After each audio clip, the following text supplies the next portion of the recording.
What's up everybody, it's Sean here and I'm back today to give you a review of the New Balance 991 V2 in this Nimbus Cloud colorway. Today's video is sponsored by Quality.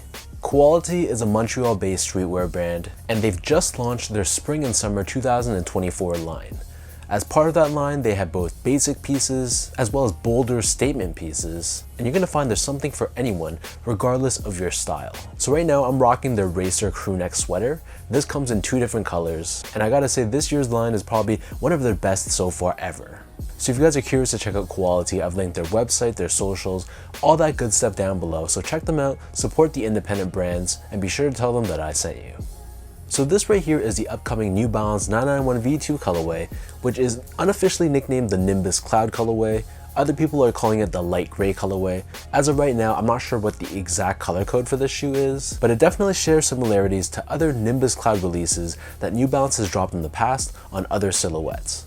So I grabbed these from a boutique over in Amsterdam, which I'm not sure how you pronounce it, it's spelled W-O-E-I, and they retailed there for a price of 250 euros, which is roughly 270 US dollars or 360 Canadian dollars converted. According to their website, the official colorway for this shoe is Nimbus Cloud and Cool Gray, and the style code is U991LG2. So the New Balance 991 V2, as the name suggests, is the second generation of the New Balance 991 model, and it has a ton of energy and hype surrounding it right now.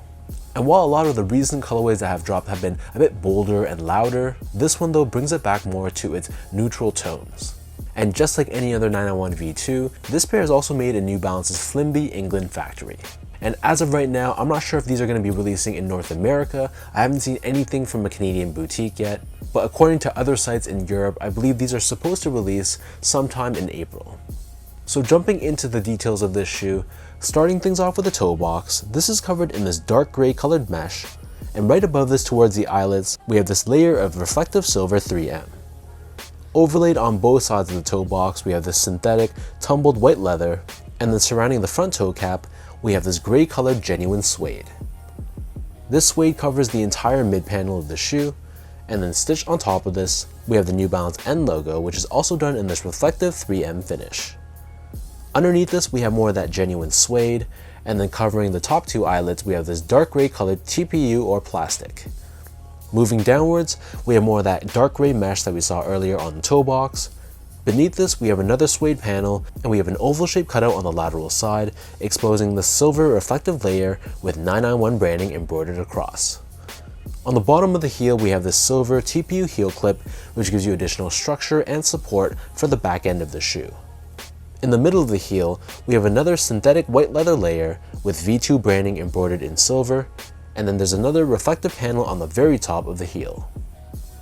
As far as the laces go, so this pair comes with two different lace options. The standard lace that they come with is a flat style gray lace, but they also come with a flat style white lace as well. Underneath this, the tongue is primarily covered in that same dark gray colored mesh that we saw earlier on the toe box. However, we have a synthetic leather layer on the top of the tongue. Here you'll find V2 branding in the middle, along with New Balance Made in England branding on the top of the tongue. So the back of the tongue and the interior of the shoe, this is covered in this white colored liner, and just like any other 991 V2, the collar of the shoe is pretty minimally padded. Same thing goes for the insole, so these are a decently padded foam insole, nothing special. However, it's also lined in white on the top, and we have New Balance branding pressed onto the heel in black. So the upper of this 991 V2 sits atop this chunky midsole, which is crafted using a mix of New Balance's fuel cell foam technology, which is one of their top running shoe cushioning technologies. In addition to the fuel cell, we also have New Balance's end cap technology, which is a dual density foam setup, giving you additional structure around the outer edges. But we also have New Balance Absorb SBS, which are these pods visible on the lateral side of the midsole. And this is there to kind of balance out the softness of the fuel cell. It gives you a little bit more support and impact protection. And then turning the shoe over to the bottom, so this outsole is crafted using two tones of gray rubber, but then running down the center of the outsole, this blue colored hit, this is the New Balance fuel cell foam that sits within the midsole itself. So that breaks down the look and the construction of this pair. And for those wondering about how these fit, so these fit pretty much like any other 991 or 991 V2, so I personally prefer to stick true to size. My foot measures as a true size 10, slightly on the wider side, and I usually wear a size 10 in the 991 and the 991 V2. So that's what I got for this pair. It fits me well. There is still a little bit of pressure around the ball of my foot right here where the bottom lace is. But over time this does break in and it does kind of accommodate to the width of your feet.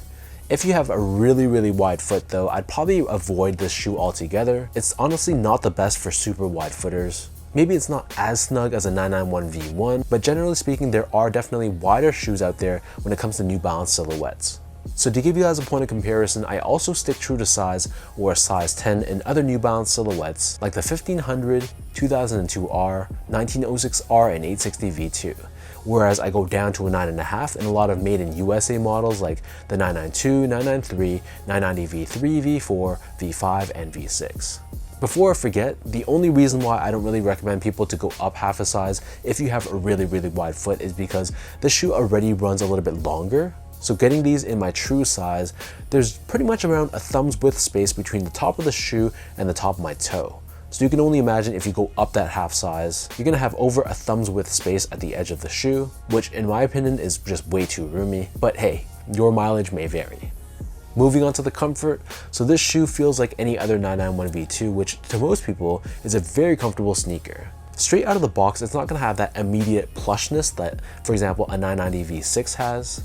But from what I've read online, people that have really worn in the 991 V2, they've stated that it feels super comfortable once you kind of break this in.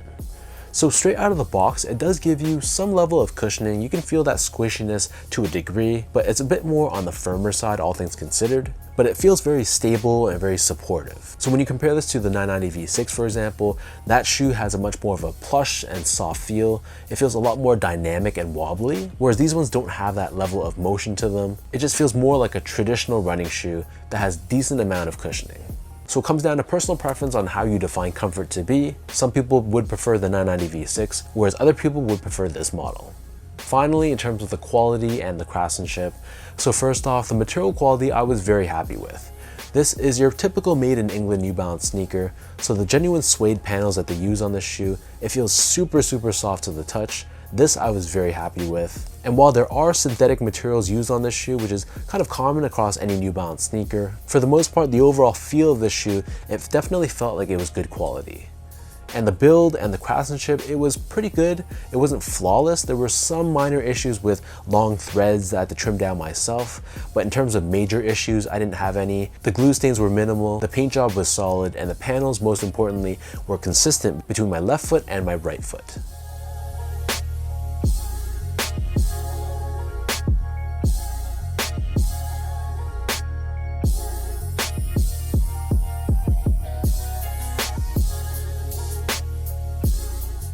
So with all that out of the way now, let me toss these on feet, I'll lace them up for you, and I'll show you guys how these look.